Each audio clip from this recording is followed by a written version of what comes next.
Bom, é a primeira vez agora, né, que eu vejo um processo com um monte de documento em língua estrangeira. Ué, mas pode, Emerson, documento em língua estrangeira em processo judicial brasileiro? Pode, lógico que pode.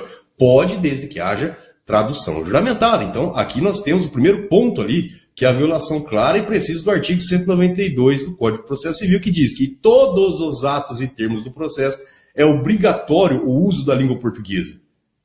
Pergunto, a PF não sabia dessa regra de direito? Ela pode simplesmente... E ficou uma coisa tão bizarra. Se vocês olharem o relatório, eles não juntam o documento inteiro. Eles tiram pedaços de documentos em inglês, jogam lá no meio do processo e falam que esse documento significa tal coisa.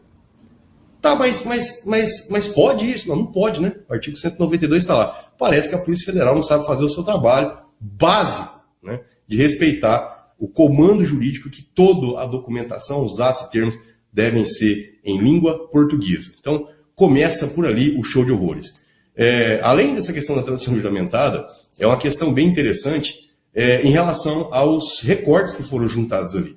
Bom, falou-se, ficou explorando, tal, tinha conversa de WhatsApp, não sei o quê. Agora, sabe o que é engraçado, Mário? É muito engraçado porque não se tem a conversa na íntegra. O que se tem, na verdade, ali são trechos recortados de falas. E detalhe, esses trechos estão editados, vejam só. Pô, mas será que o judiciário, a PF, assim, pode editar prova assim? Você vai lá e coloca. Então, assim, é uma coisa bizarra. Porque o correto, né, dentro de um processo que se diga minimamente, que tem uma lisura mínima, é que haja a íntegra da conversa ali. Né? Justamente para se entender a contextualização. E que, de preferência, não haja alteração e nem edição. Né? Nem a título de imagem, dá para entender que aquilo lá foi só uma montagem para facilitar a compreensão. Não dá, porque a PF coloca esses trechos, esses prints, como se fossem provas. Entendeu? Então, assim, você induz a pessoa a uma conclusão totalmente equivocada. Né? O certo seria a íntegra. Mas, enfim, teve de tudo. Ou seja, teve a atenção de prova. Quem diria, hein? Eu jamais imaginaria que um negócio desse poderia acontecer. Bom, um ponto também que eu achei absurdo ali. Né?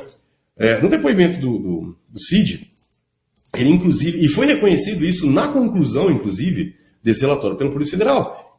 A própria Polícia Federal diz que constatou autorização para a venda pelo Conselho de Ética da Presidência. Ué, mas não é ilegal essa venda? Mas teve essa consulta ao próprio Conselho de Ética, por que tá ilegal isso então, hein? Bom, estranho, né?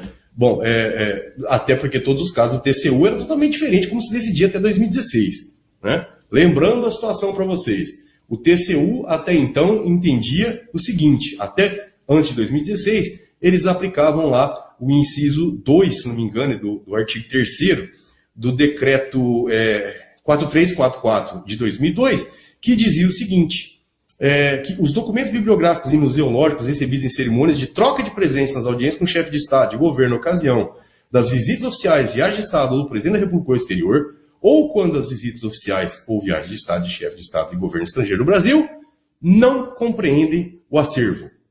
Ué, de repente mudou isso aí, né?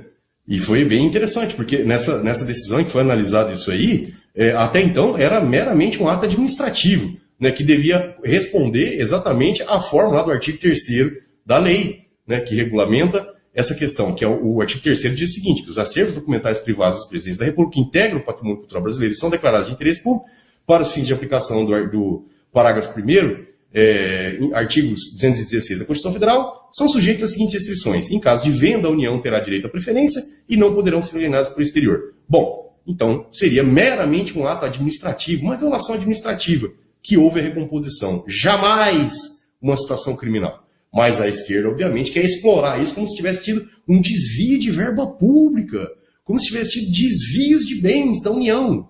Né? Sendo que até então, o próprio TCU tinha reconhecido que desde a Constituição de 88 até 2016, houve um rombo ali gigantesco, porque os presidentes levavam muitos dos presentes que eles recebiam embora.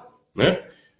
O órgão, inclusive, verificou que tinha 125.742 bens e que cerca de 4.564 bens haviam simplesmente integrado o acervo privado do presidente da República.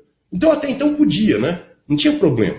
Mas aí agora, como é o Bolsonaro, né? Antigamente, no máximo que acontecia ali era devolver os bens. Não, mas o Bolsonaro não tem nem direito de devolver. Nem direito de devolver. Em que pese eu ter citado esse monte de ilegalidades, de irregularidades formais até do processo, ele não tem direito de devolver. É crime. É crime, e não é só peculato. Peculato é associação criminosa, é isso aqui. Enfim, é um show de horrores esse relatório. Um show de horrores. Né? E aí você pensa, me fala o seguinte, nossa, Emerson, mas tem mais coisa? Rapaz, se eu continuar falando aqui, não acaba mais, né? Um dos pontos principais do relatório, da conclusão do relatório, é que isso foi feito uma ocultação, né? E etc. Porque foi tentado fazer venda por sites de leilão, etc. Mas espera aí, eu estou aqui, encafifado aqui. Quando você entra no site de leilão, você não tem que fazer cadastro? Você não faz o cadastro para colocar determinado bem, para leilão, etc. Se tem todos os dados da pessoa, como a pessoa está ocultando alguma coisa? Né? Não faz muito sentido isso, né? Se eu fizesse isso, talvez, pela Deep Web, lá, tal, sei lá, através de um servidor remoto ou alguma coisa escondida, até entenderia. Mas cadastrando em site de leilão, com todas as informações de dados, quem vai receber, etc., eu achei uma coisa horrorosa. Então, assim, cai por terra até essa questão da ocultação. Hein? Achei realmente um show de horrores, né?